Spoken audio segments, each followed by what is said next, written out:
Welcome to our weekly Q&A show where we answer submitted questions live on YouTube on Tuesdays at 2 p.m. Well, welcome everybody to our Tuesday Q&A show. This is where we just answer questions. This isn't that hard. Aaron and I know a couple things about rafting. We do our best to answer them. We're probably wrong most of the time. Would you say, Aaron? Most of our answers are wrong? I'm gonna say most of your answers are wrong. Got it. Yeah, no, I would say it this way. I think there's some truth in our answers, but you have to like dig through it to find the useful parts. There's a lot of BS.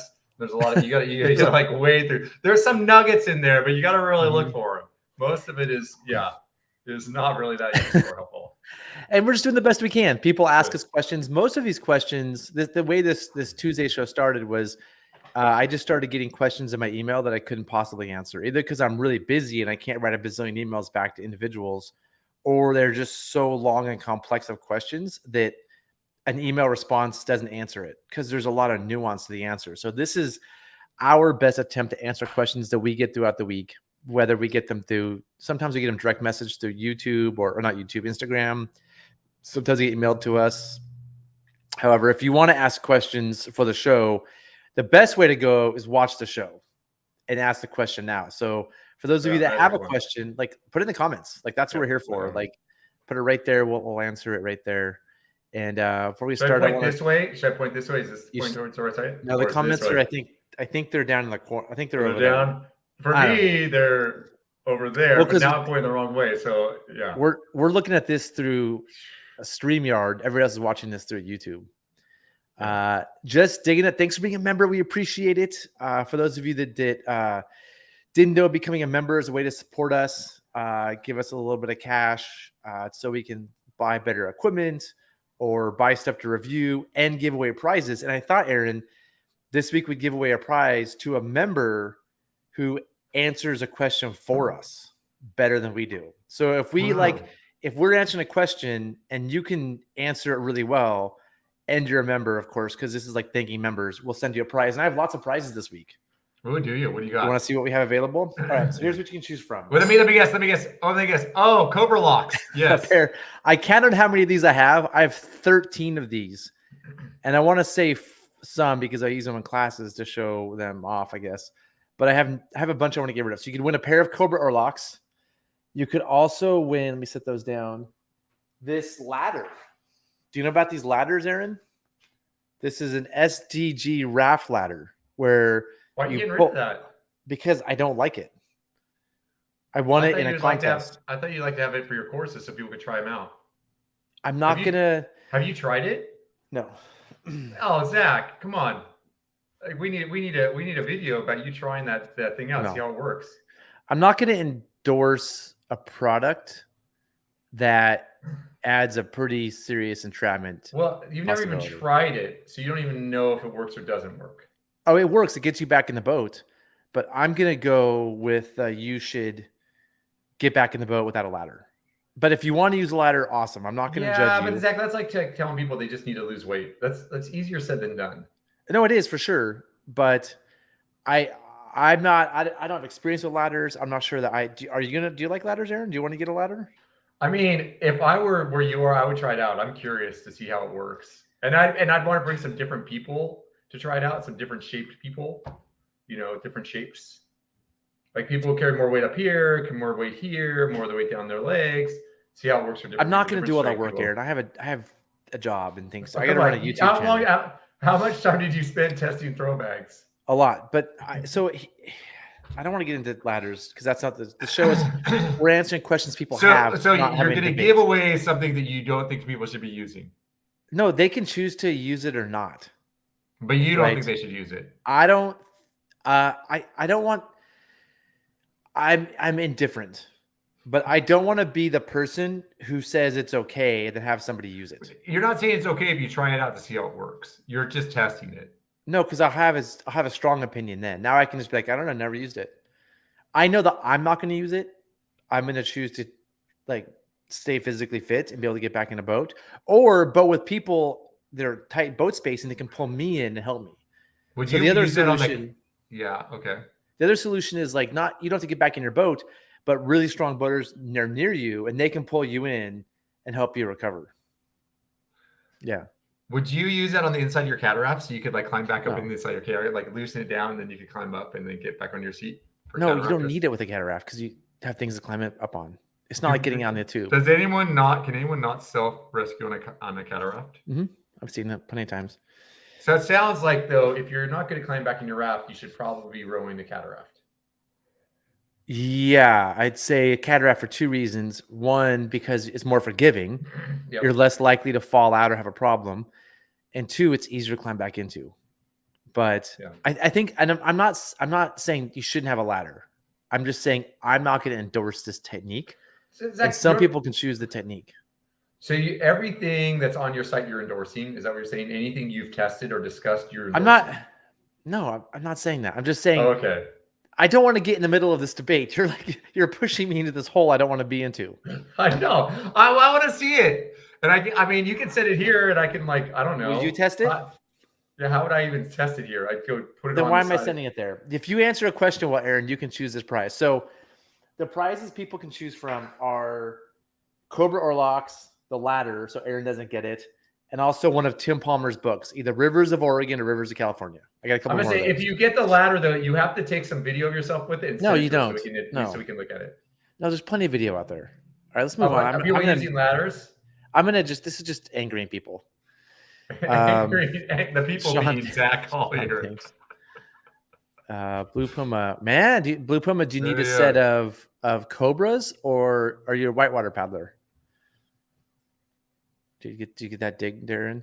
Well, yes, there is a ladder for rafts. I don't think they use them in Europe because in Europe they believe in the clean land principle, and I think they're not great if you believe in the clean land principle. Warm weather, yeah. Hey, there's times that would be sick to have the ladder. The kids you're like rowing flat water, they're like jumping off. You don't have to keep pulling them in. I love that idea. Save your back.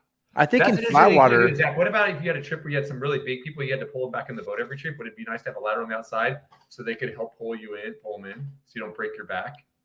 Yeah, sure. I think in flat water, they make a lot of sense. Like you're on the green and it's like 10 miles of flat water. It's like pull, drop, deploy the ladder, get back up. It makes sense. That's not the style of boating that I do normally. So I'm not interesting. I never thought about it for that use. That's a good point. Yeah. I can't only see this being a disaster. I mean, I can see both sides. I mean, I don't see it's only a disaster. I'm just I'm consider myself like a whitewater boater. And so I do enjoy, like flat water trips, but like I generally am running whitewater. And so I'm not going to use it. So it's a nice price for somebody.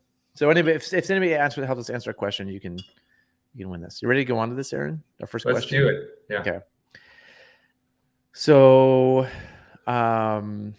this is the Wing Jimbo, and I'm going to switch over to I brought up the website already because I saw this question. This is the Wing Jimbo. I like this kayak because I designed it. And so I'm biased here. It's, I first designed it. The idea behind this was taking a pack raft, right, and just stretching it longer and making it a kayak. And so it has a lot of volume in the bow and the stern, but also has a lot of room for gear, right? So what does it do? So it does really well carrying gear. Really well. Very, really stable, and you don't. It sounds like you don't sit very low in the water, so you can like go over shallows pretty well. I'm taking it. I mean, this is what we use on the Chetco. I designed it for the Chetco, and actually, the first boat was the Sotar ATV. Sotar made. Those were 45-pound boats. Then I had Wing make this out of ultralight materials, like not ultralight, but light materials. So the ones we have are 22 pounds, but they also produce them in the heavier material, so they're heavy. So I think it's a really good multi-day boat. Wait, so the Sotar was 25 and this one's 22? The Sotar was 42 pounds. Oh, 42 pounds. For something like that, 42, 45 pounds. We hiked a bunch of the Sotars into the Chetco. It was backbreaking. And then we've hiked these in, and these are just 22 pounds. With the lighter material. Wing has the lighter material, which they've made ours out of, and they have the regular 40 ounce, which will be a heavier boat. Have you put holes in these? A couple, but for how much we've abused them, not that many. How did you put holes in them? I don't even remember.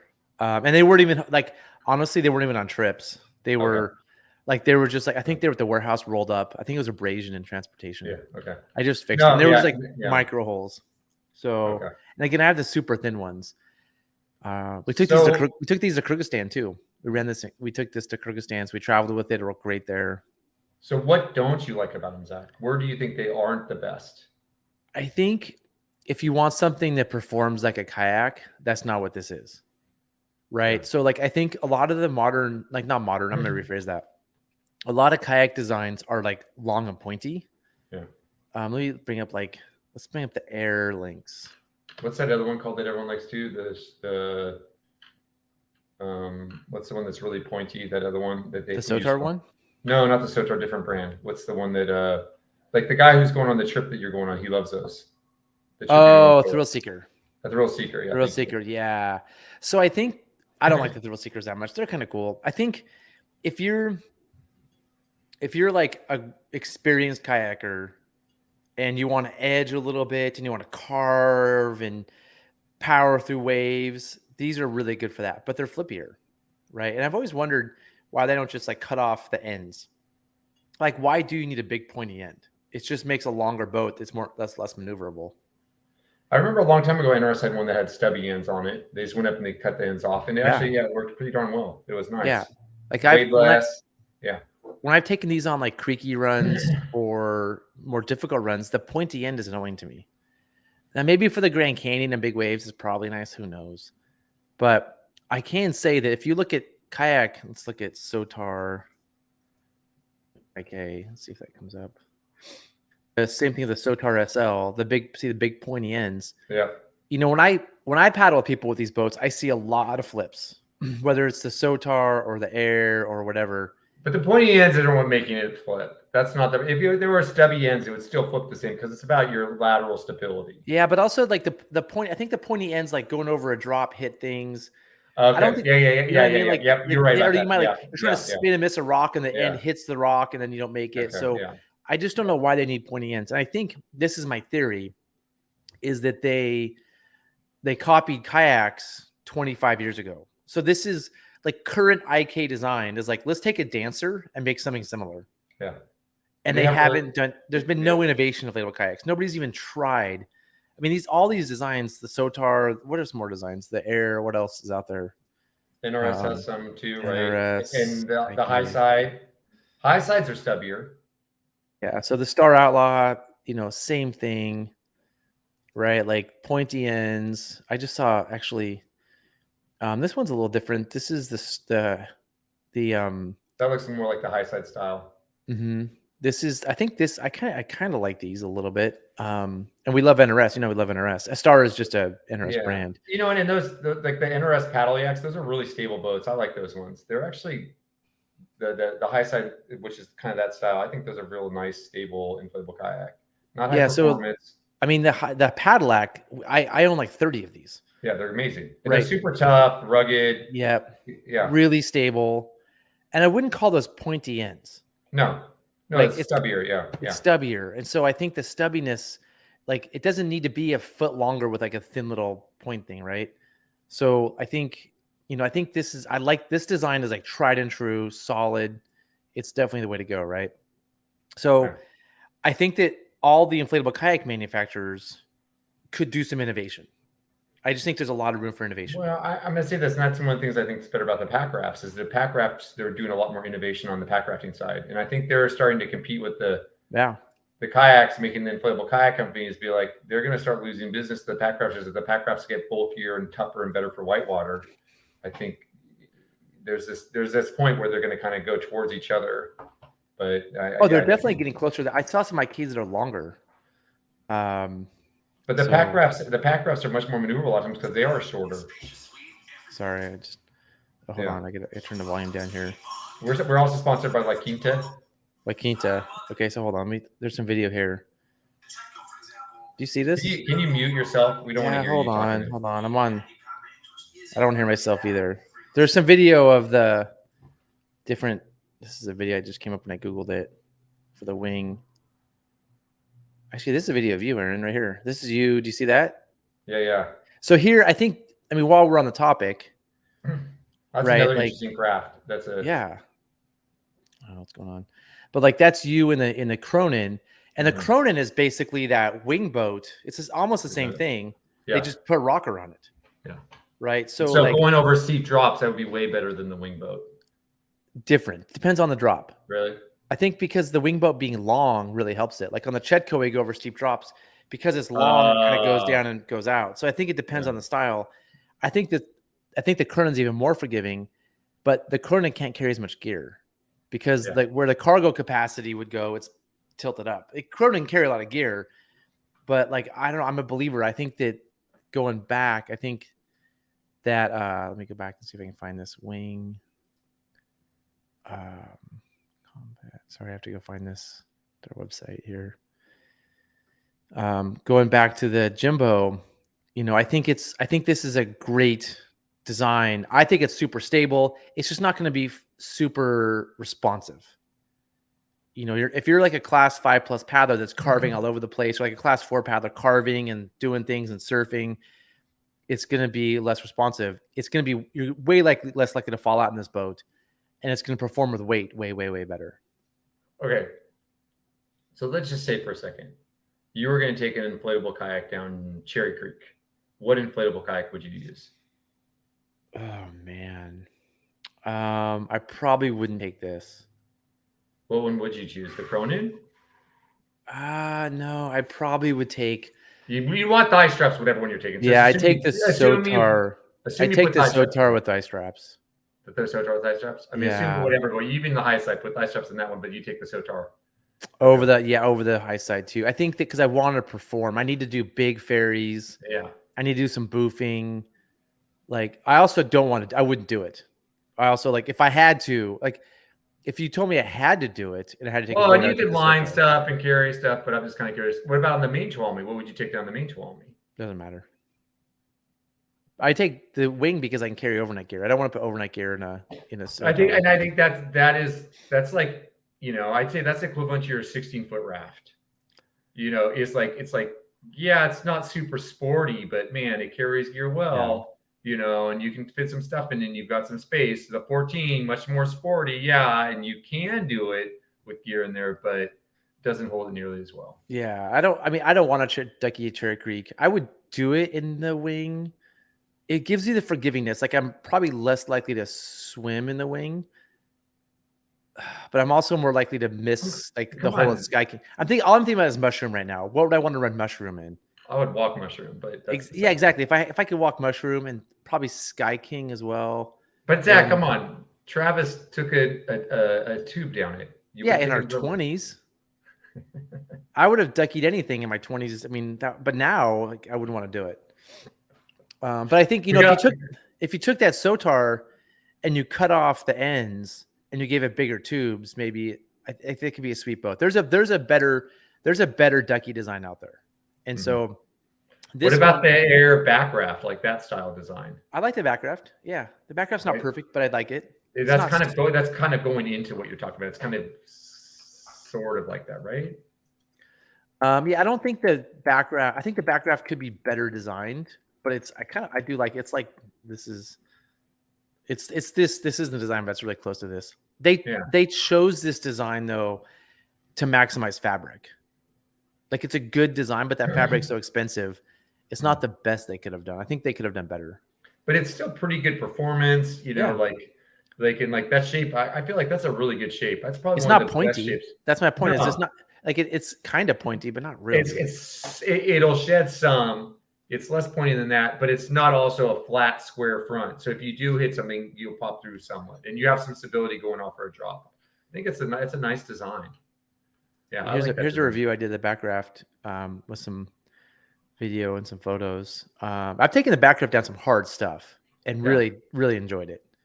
Do you think would you take that over the Sotar? On Cherry Creek? Yeah.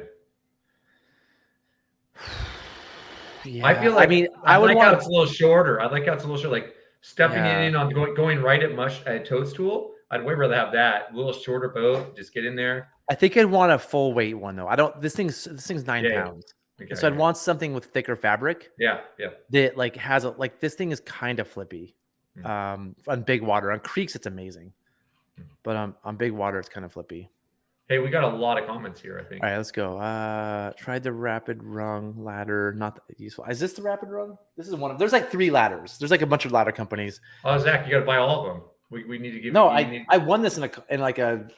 I won this somehow. I don't even know how. I won it. So I thought I helped somebody. He said they only make Jimbo and heavier material now. Yeah, I mean now what? Yeah, what? Yeah, they probably could do it if you really want. How much heavier is it in the heavy material? It's probably the same as the wing. It's probably 45. It's probably the same as the Sotar ATV, which is 45 pounds. Oh wow. I mean, it only matters to me. Like, I think if I owned a Jimbo, I would want for everyday use. I would get the thicker material. The only reason I like the thinner material is because we have to hike it in 10 miles for Chetco trips, and so. And this is specific to commercial trips. Like if I was doing the Chetco for fun, I would just take back rafts.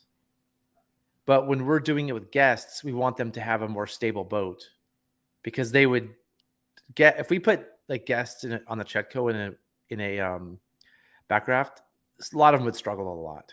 Okay. So Zach, it's nice as you're talking about all this stuff is you being an outfitter, running all these different trips, you have a reason to have a quiver of inflatable kayak / pack rafts. Most people need one. They don't need the lightweight. And I only use it on the Chetco. We don't even like I bring them on the Rogue as like a backup if we're like don't have enough duckies. But the Jimbos we have are only for the Chetco pretty much. They have a very specific use. I think the thick material is the way to go. It's going to last way longer, be way better. Yeah, it paddles that's a good point. It paddles like a raft. Yeah, it's not like a kayak. It paddles like a raft. That's a great way to put it. Usually dislikes super strift. Yeah, no, Sean, I 100% agree. The thwart attachments in the wing are just like. How are they attached? Frustrating. It's really lame. It's just D-rings on the end of the thwarts and then D-rings on the boat. And you just have a strap that you like tie them down with. No. So Sean, it's actually like, it's frustrating. And I've told they have different thwart attachments. They can put like a ring of grommets in the boat and then put grommets on the end where you tie it in, but they didn't have a ring of grommets in the boat. They need to come up with a better system. And I've told them that, but they're not motivated. But if customers told them that, be like, hey, I'd buy a wing if you only had better thwart attachments. If enough of you said that, they might fix it. But what I would do, Sean, is take the straps and tie them to the thwart D-rings with a girth hitch. So they're permanently attached to the thwart. And then, so the buckle's facing the right way. And then you can then they don't move when you're tightening them. I don't know if that makes sense. But girth hitch the straps to the thwart, and it's a little bit easier. Got an irritator this year. Feels innovative to me. Yeah, what's an irritator?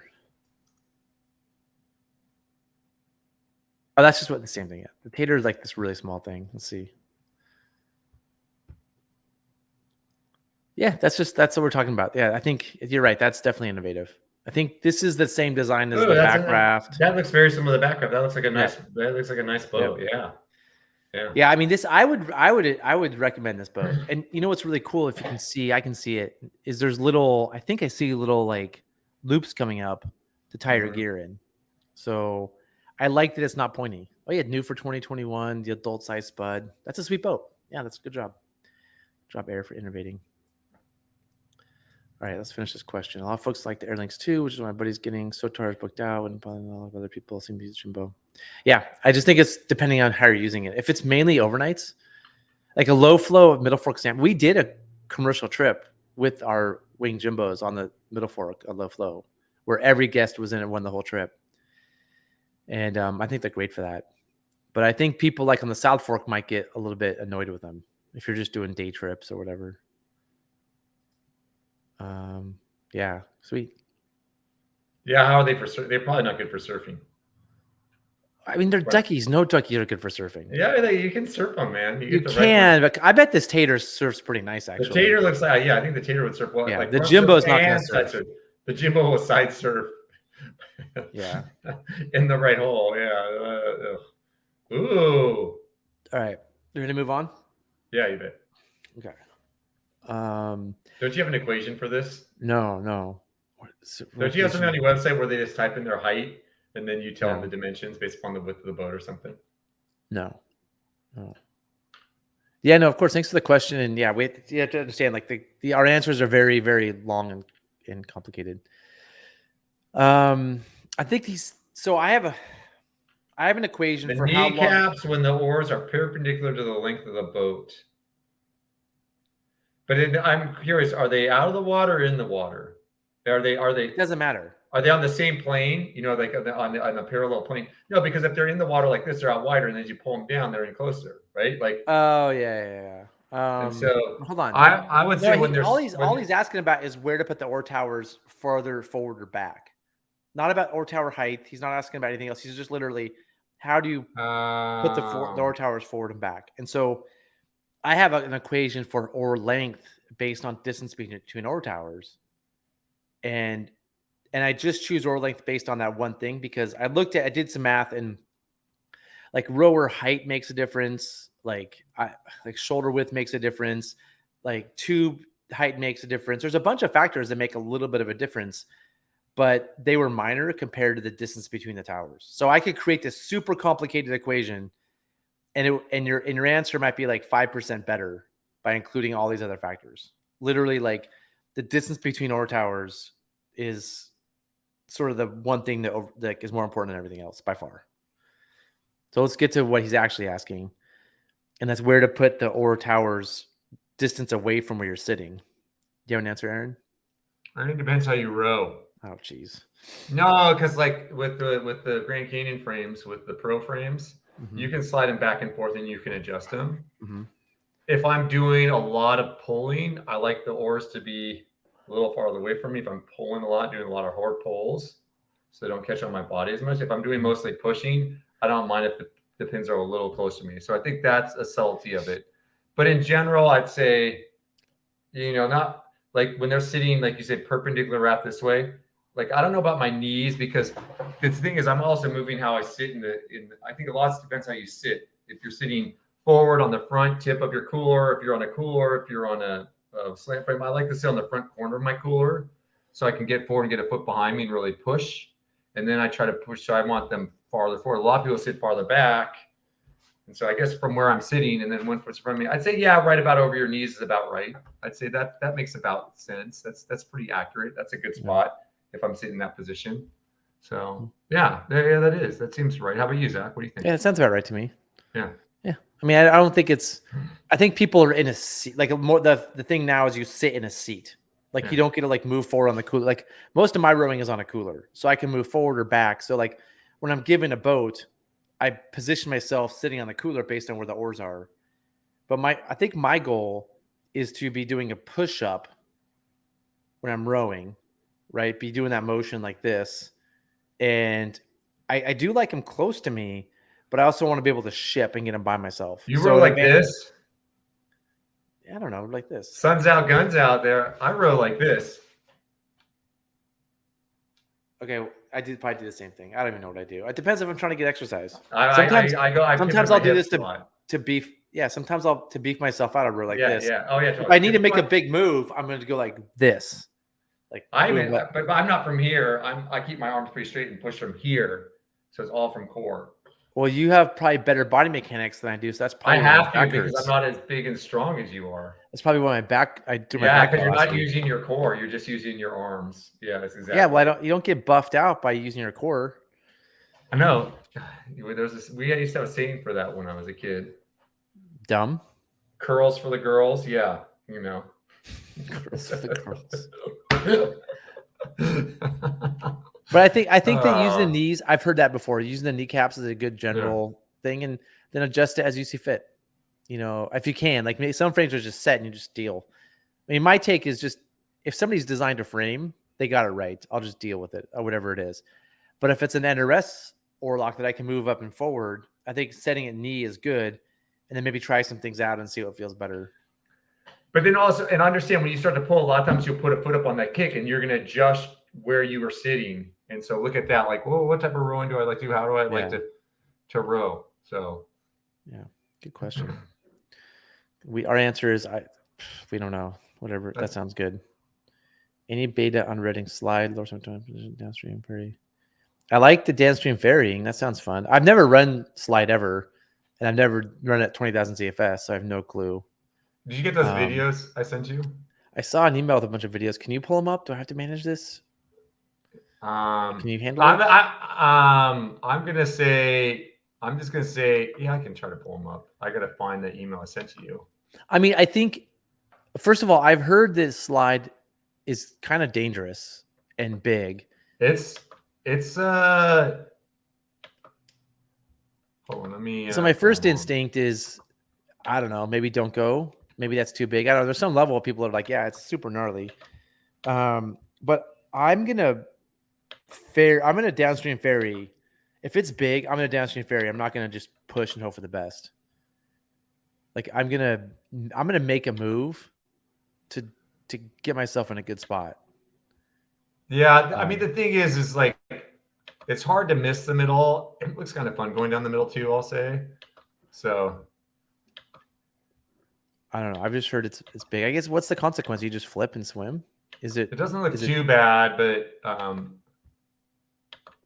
but just pushing into the V and hoping is not my personal style. Like I'm gonna go for a really difficult move that's clean over something where I could get destroyed. Okay, so let's see here. I got to share screen now. Okay, I got them lined up.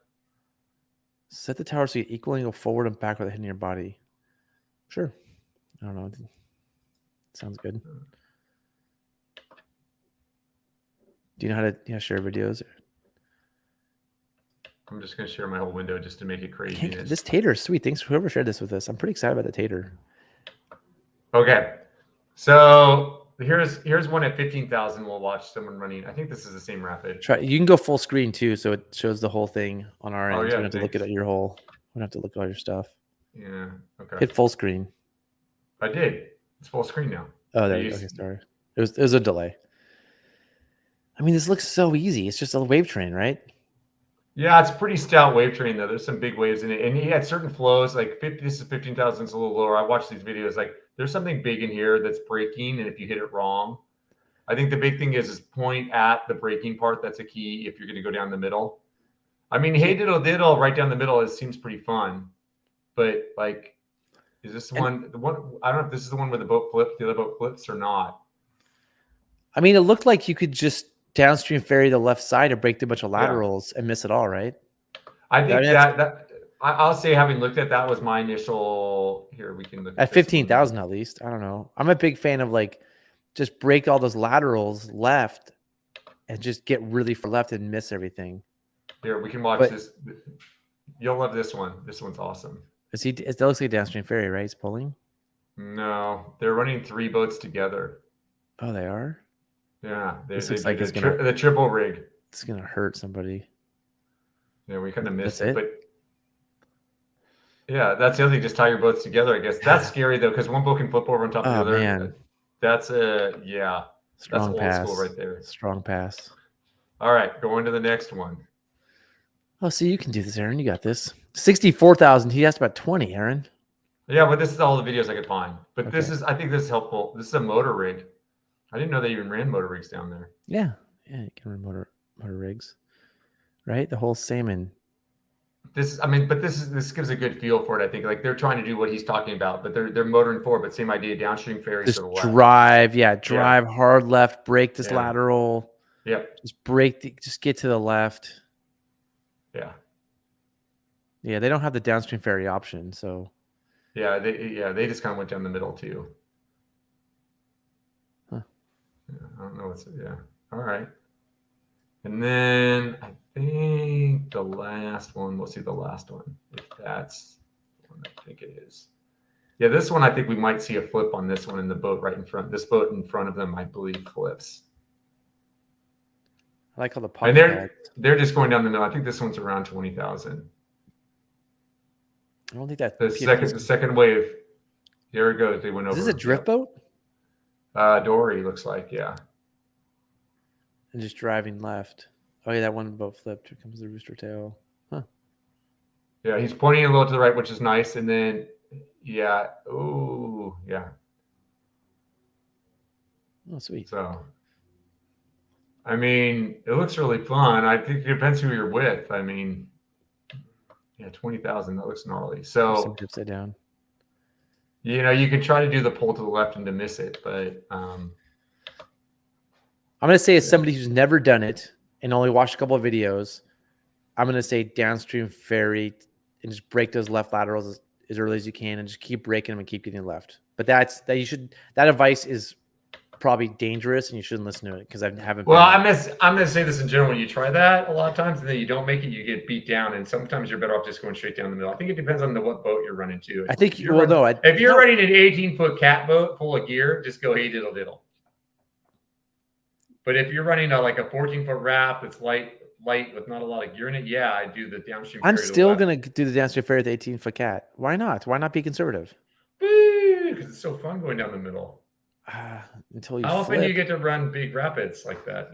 I'm kind of over it. I'm more of just like let's take the responsible line down and get to the bottom. I just feel like a lot of times I try to miss and then I don't miss and I end up sideways and then I flip. So you can't miss. I mean, Aaron, your downstream ferries have got to be spot on.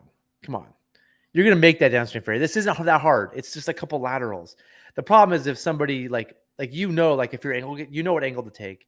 If your angle's wrong, or if you downstream ferry and you and you don't hit it right, to fix your angle and then keep going. People will go in there and just keep pulling even if their angle's wrong and get in trouble. So if your downstream ferry is solid, I would do that. If you're I might mess it up, it's worth practicing. And I'm gonna say both of your thoughts this guy's thoughts are right on. From what we can see, it's like both ideas I think have merit. And it depends on what you want, how you're feeling, how your boat's rigged, but both. And then when you get there and look at it in person, and just how easy does it look to get to the left, and how hard is it breaking the middle? How often is it breaking? Is there a line over there down the middle? So, I sold Bear to Boat recently. It's a 16-foot Sotar. It's designed after a pro. It's really close to a pro, but it doesn't have a lot of rocker and has a really wide bow. And so it's really good for some stuff, but powering through massive waves will not be its specialty. I'd probably go for the pull because Sierra Mac, all their creek boats are designed that way, and when they do high water and Tuolumne, same thing. They're pulling out of the main current all the time because they just get knocked around too much. Yeah, I mean, this is gonna be a really good boat for going over drops and they're making moves, but the big hits. It's like a sail up there a little bit. It will stop it much easier than a boat that's pointy and will point through it. Sort of this is like the wing Jimbo versus the ducky debate. If you want the ducky to pierce through that wave, probably take the Sotar ducky. But if you're going over a bunch of short little drops and things, that's where the Jimbo comes in nice. Yeah, what flow would you rent it? Probably 2 feet, somewhere around there. Cats don't do well at low water on the middle, especially 18s. It depends how good you are, but those tubes sit so low in the water. You're just going to be getting stuck a lot. Probably 2 feet, something like that. But you take a lightweight cat down there, right? A little water. Like a little 14-foot cat with just your own personal gear on there? Yeah. But 18-foot cat loaded down was a disaster. Yeah. And an 18-foot cat that's empty would be sweet. It'd be just fine. But as soon as if you're carrying some gear, the raft's going to be better. That's the problem with cats. You start putting gear in them and they're particularly low water. High water, it's fine. But low water, they don't perform. Yeah, your 18... the 18-foot cat at slide at 20,000. Now you're talking. Yeah. Right. But low water middle fork. I mean, the 18-foot boat to me is, if people ask me what boat to get, I'm going to say 16. Just get a 16 to be happy. It's going to do everything. It's a great boat. My real opinion is 18. My real opinion is a 15. No, I know your real opinion is 15. And 18, you can take it down you just got to be better at rowing. How do you run it as a paddle boat? You don't. You get a paddle boat. Right? So Aaron, you're thinking the one boat for everybody. I want one boat. That's my paddle boat, my gear boat, my blah, blah, blah. Yeah, 15's the answer. But if you're not, most people are not paddle boating, Aaron. They're doing overnight trips or paddle boat. They're not doing both. So if you're doing both, and you want one boat, get the 15. But if you're going to row a bunch of multi-days, the 16 is the answer. I think the 18 is better. If you're going to have a paddle boat, you might as well have an 18. I agree. The 18. But my thing I'll say with the 18 is but don't fill it up just because it's 18 feet long. Keep it light. And it's a But beautiful boat. I think you and I think that because we rode a bunch of 18s and we're comfortable moving a big boat. I think the people that are still like developing their skills, an 18 might be a little bit much. And so a 16 is a nice compromise, but like an 18 is going to perform better on almost every, like high water, low water. It's just going to perform better. And so if you can handle an 18, I'd go 18. But if you're like, I'm still Are you learning just to saying row, that's too much boat for a lot of people? it may be. Yeah, maybe. I'm trying to say that in the nicest way possible. Yeah. All right, got you. Nathan, thank you for being a member. Thanks, Nathan. You guys have no idea how much it means to us. I know it's a couple bucks a month. It's real money. And it means a lot to us. And it makes us want to make the show better. And so we appreciate it a lot. Thank you.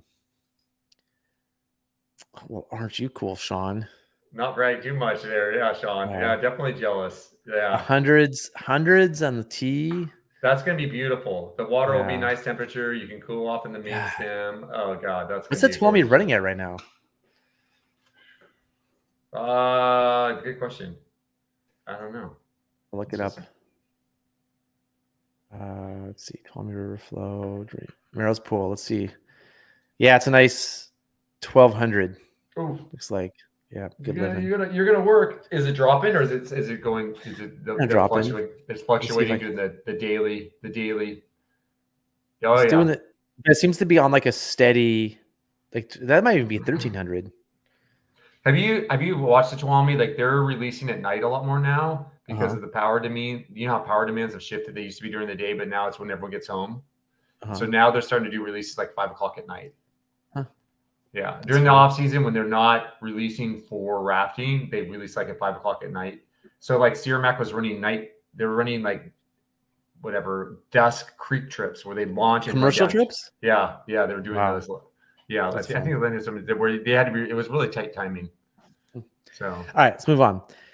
Wait, did I already do this one? The rowers from the towers affects. This is the same question, but asked differently. Since the rower's distance from the towers and row length affects the arc the blades will travel in the water, is the arc most efficient when it begins as far back towards the stern as possible? Or is the sweet spot somewhere in the middle? I mean, just from are you talking about pulling or pushing? Because if the arc starts back, you're talking about the blades when you like lean forward, put in and pull. I'm going to say more important than the arc is what your body's doing, or as important. Is like how your body's positioned that's the efficiency is like using your core, like we just talked about before. When you're rowing, you shouldn't be moving your arms a lot. It should be in your core mostly. So if I'm running forward, I'm pushing mostly like that, pulling. I can finish my pull, but most of my pull is engaging here with my back. Unless you want to have some muscles, and then don't do that. Just sit up straight and push like this, like a buffed out stud. Yeah, it's kind of like wearing your helmet backwards if you row like that. You clearly don't belong. But I mean, Aaron, you're thinking in your brain right now, you're pushing an 18-foot boat down the Grand Canyon. If I'm rowing a cat boat down the wind, I'm not doing this. Well, if you're rowing a cat boat, it's a different story because I'm not doing that. Quick, you can just do like if I'm just like kicking it on the 20 miles of flat water on a run, I'm just kind of casually doing this. You're thinking of like I got to power through the wind with my 18-foot boat. Or I got to make a big move at lava or something. I think Mark answers the question. Mark may win the prize. Is Mark a member? Oh, Mark Rivers, you're not a member. Sweet spots in the middle where the water is being pushed forward or backwards towards the waves and raft. Yeah, I think that's the answer I had. I mean, you're getting the like when the oar blade is parallel to the current, you're getting the maximum force. Like when it's at an angle to the current, it's less force being applied to the boat. So theoretically, like when at that spot where the oars are perpendicular to the boat, that's probably when you're getting the most effective power. So it's that middle part of the stroke. So if you're looking at the vector of the blades, the blades are pushing you straight back, and then as you get farther down, they're pushing this way. So more of the energy is going. It's not going to pushing you straight backwards. It's going into both are working against each other. Yeah. So since the rowers distance from the towers affects the arc of the blades, the arc most efficient being as far back at the stern as possible. Yeah, I mean, Mark's answer here is solid. If you want to have the best power, is this efficiency or power? The arc the most efficient one. I mean, I think they go you want power, like this, like boom, boom, boom, No, boom, boom. what? You're doing it with just your arms again, Zach. If you want power, you like this from your core. Oh, whatever. Same thing. You know what I'm saying? Got it. Same thing. If your goal is to like power yourself into a move, it's going to be like short, quick strokes at that perpendicular to the boat section. But I'm not going to say that's the most efficient, because all of that like movement is like high intensity working yourself out. So if I want to be efficient, I am going to take nice long strokes and just keep doing those at a nice pace. This will wear you out too fast. Yeah. I want like a pace I can maintain that's a longer stroke. So like that when you bring the oar back, that's using energy. And so there's a trade-off with like minimizing how many times you bring the oar back.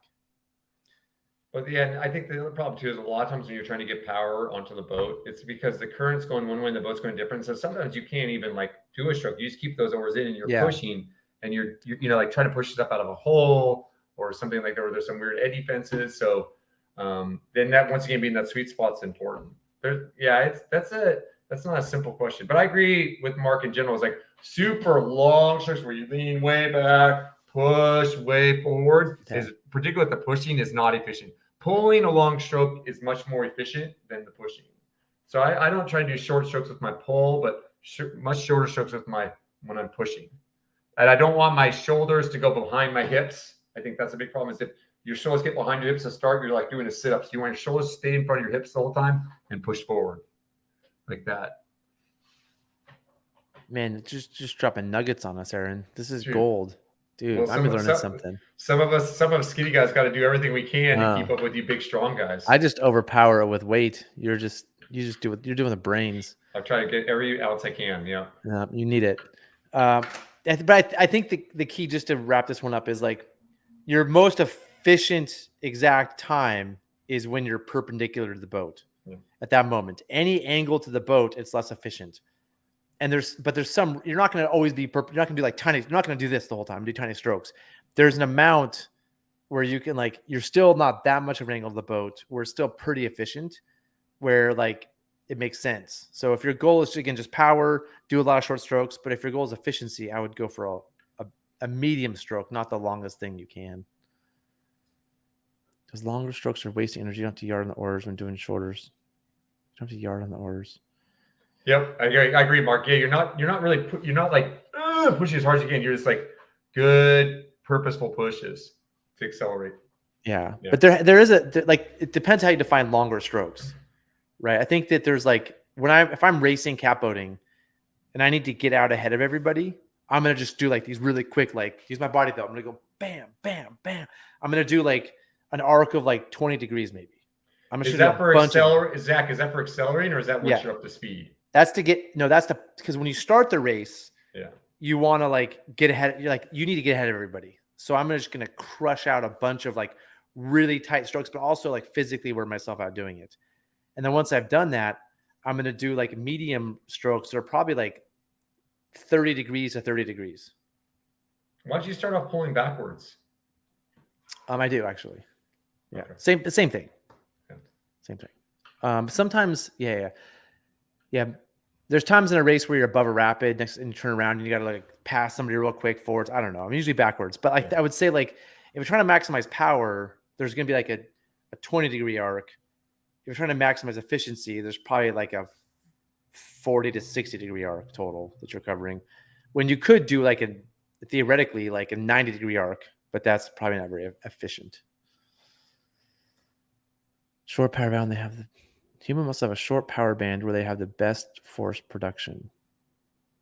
That's interesting. I mean, Mark would know because he's Mark Rivers, PT, DPT, badass, which the PT stands for physical therapist and the DPT stands for doctor of physical therapy. And badass is just that he's a badass.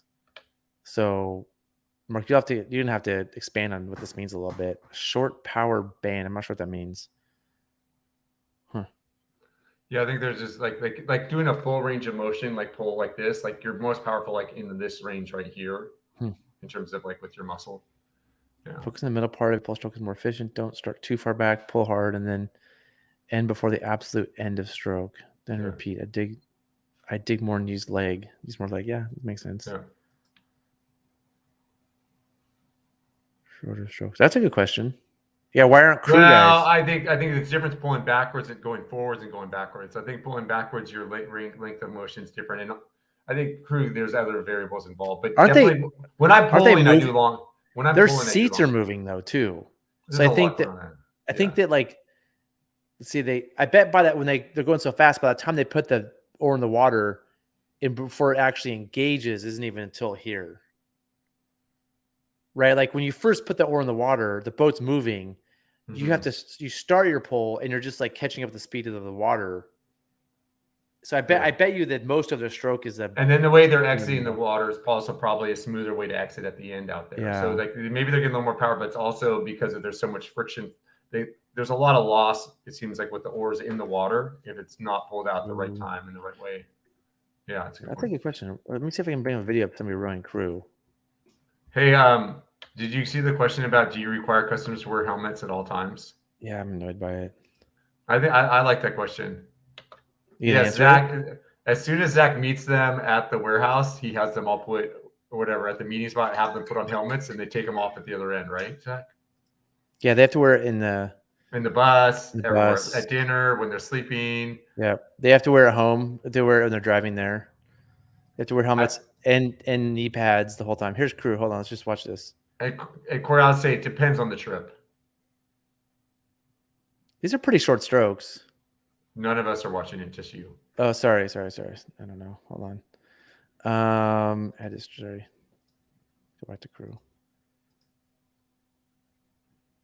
Yeah, this doesn't look like that long of a stroke. You're right. I mean, I think where they're actually engaged in the water, right? When they first put it in the water, then they have the actual part where they're. I bet that. Oh, that first part was accelerating. That was the first part. Was an initial part of the race, I think, because now it looks like they're pulling past their body more. No, that doesn't look that long again, does it? No, it doesn't. I mean, where they're actually engaging with the water is not. God, that's so beautiful how they're feathering. Yeah. But you can't. I mean, you can't. This is a good one right here. I mean, I think my take is you can't only be in like a short range because you'd be so many reps. Like you're not perfectly efficient at the ends, but you're getting something from it, right? And there's a trade-off. Like there's a point. There's a diminishing return. There's a point where it's not worth it, but there's a point where it still is. Yeah. And I think that you just like over time you learn that. Like it's like if I told you need to be pulling from 31 degrees to 38 degrees for maximum efficiency, you wouldn't even know what that means, right? And I don't even know if that's true. I just made that up. So I think that like this is something you just start to learn over time by rowing a lot. You're like, oh, I row this way, and I feel more efficient. All right, here we go. Maximally length or shortened, they'll have. Yeah, this is kind of what we were talking about. Yeah. Like I mean, for this way, you're not going all the way forward and then rowing all the way back, all the way to here, and then doing it again. That's definitely not what you're doing, right? This is not efficient going all the way at your max amount. But I reach as far forward as I can to start when I'm pulling. I reach as far out in front, grab, pull, and then I stop around my body. But could you bend forward as well? You reach far forward and bend as well? Yeah. I'm like this. Okay. And then you stop. I reach forward, pull. Yeah. I would say more of my arc is in front of me than behind me. Wait. Yeah. Or no, more of my arc is behind me than in front of me. I'm going to say this also. You really need to set up your oars for pushing because you have so much more power pulling that you can make it work. But pushing, you like, at least for me, is I'm always trying to set my oars so I can efficiently push because that's way less efficient to begin with. And I'm so strong pulling, I'm not that worried about it. I mean, I think we should really look at some wind footage. Oh, my goodness. We got some more comments here. We should watch more wind footage. I mean. Okay, we've been on almost an hour. Do we have any more questions? We got to wrap this up because I got some more stuff to do today. Yeah. Oh, man, you're too cool for the show. As soon as I put wind footage on, I got stuff to do. I can't just watch wind footage. Fridays, I can watch wind footage. Today, we're answering questions. Yeah, okay, cool. Sorry, I'll shut. You can't watch wind footage on Fridays. Let me turn this off. Let's get back to questions. Okay, hopefully we answer that question. We have no idea. The answer is we have no idea. Ask Mark Rivers. Have you watched an old Western series of James Arness, How the West Was Won? Have you seen it, Aaron? I've never seen it. I've seen a little bit of it. Okay. It talks about Canadian uprising, skilled canoeist. They run some class 4. I think it was maybe Upper Mackenzie Deschutes, Skritz, Oregon, but I can't tell exactly. Oh, we're gonna have to look at that. The question is, where is that? Oh, that's the Deschutes. Do you know that? Doesn't it look like the Deschutes near Bend? It looks like every Oregon river. It could be the Deschutes. I'm not going to say it's a Deschutes. Where's that? Do you know where that is, Aaron? No. Okay, here's a good comment. Hey, I'm actually a D1 rower and you want the longest. Hey, David and Mark, can you guys just argue for a while and then let us know what the answer is and we'll start rowing that way? That'd be great. Yeah, that's great. So there you go. Make time with the oar in the water and playing force. I think the sliding seat makes a good point. The sliding seat makes a difference. I think that's why it's actually a lot different. Because when your power is being applied is a lot different. And you're using your legs. It's different. Your legs are actually the one, so I think it's a hard. But I do that. I don't know if you do that when you're pulling. Sometimes you're like, I'm off my seat a little bit and I am moving backwards. Yeah. We're trying to maintain. That's what I like about a slant board is you can kind of slide on the slant board when you're pulling hard. Yeah. And then the water slowing down. Yeah, we should make oar boats with sliding seats. Man, if there was still racing happening, like capo races like there used to be, I'd make a capo with a sliding seat. That'd be sick. It's a good idea. Just get a lot better glide. Yeah, the glide is a whole different ballgame. Yeah. Yeah. I really. So can you guys just settle this for us? So we know the answer. Definitely impressive canoe work. Huh? It's cool. Yeah, unfortunately, whoever sent this question is we can't help you that much. Done on both, huh? Yeah. That makes sense. I don't know. That's the end of our questions. Before we end, we gotta announce a winner, Aaron, of our person that helped us answer a question so they can get a prize. And so I think I have a contender who do you think should win, Aaron? Do you have a choice? No, I don't. I don't have a choice. I think this answer. What do you think? I like the equal angle. It's easy to understand. And I think the key is without hitting your body. You don't want them so close to hit your body. Yeah. What do you think? Is that a good answer? I mean, that's the key part. Yeah, sure. Yeah, I like that. Okay. Cool. Just digging it. I think just digging it became a member for this. Yeah, he became a member for the show. So you can win a prize. Your choices are a pair of Cobra Orlocks. You can have a pair of Cobra Orlocks. We'll ship them to you. This is the Zach clears out his closet prizes. It is. No, I have all the stuff that I don't need anymore. I have a lot of Cobra Orlocks. This amazing ladder that we discussed in the beginning is an invaluable part of your boating collection. Or Tim Palmer's coffee books. We have Rivers of Oregon or Rivers of California. All you have to do is email Aaron at riversnotions.com with what you want and your shipping address, and we'll send you a prize for watching the show and helping answer questions. And with that, does anybody have any more questions before we close this show down? That was a fun show, Zach. Good questions. Also about the ratio of the shaft above and below the oarlock. This show, I feel pretty incompetent though, because there's a lot of stuff I feel like I should know the answer to that I'm like, just kind of do it and figure it out. Some of the stuff I just feel like it's hard to answer exactly where to place things, exactly where the efficiency is. It's something where I feel like you do it over time and change your setups and you start like getting a feel for it. It's hard to define those. There's a lot of variables. There's also how high up and down you are on the seat, and where you're kicking from. Oh, the Emerald Mild had a sliding seat too. Man, Aaron, we need to design a new frame. Somebody should be designing this. Just want to join the Zoom. So bad talk this stuff. You should. There is a way to add people on. I don't know how. Just jump on as an extra person. We try to get Mark Rivers on. Mark, we got to get you on too. The ratio is key. The stroke looks a lot longer when you have more or outside the. That's interesting too. Yeah. Yeah, that's a good point. Aaron, I'm not even sure why we talk. We should just put the questions up and let everybody else answer them for us. I think there's some really good answers in here. Yeah, definitely agree. Well, should we shut this one down? Yeah, let's do it. That's what you do. That's your job. When I say when you shut this down, Let's do it. Shut it down. That's it. Hey, you guys. All right. Zach wants me to beg for him to please like, subscribe, and do all that stuff to make him feel important. He really, really wants to get 1 million viewers, and unfortunately, he hasn't even hit 10,000. So, you asked me how many I had the other day. I have 7. As of now, I have 7,781.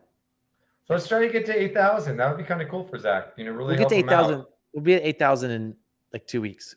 We got to get to 10 million. Let's get to 10 million. I know I gain like 15 subscribers a day. I don't think we want 10 million rafters in the world. I think that's too many. No, we don't want 10 million. No, it's fine. That's better. But okay, they don't have to be rafters. Subscribe. People can subscribe who just want to like watch you and I talk. Well, yeah. Bicker or not like, or listen or like learn about rowing efficiency. Anyway, you should close the show down. I'm just gonna rant. Yeah, no, yeah. You guys, thanks for tuning in. Appreciate it. Yeah, loved all your.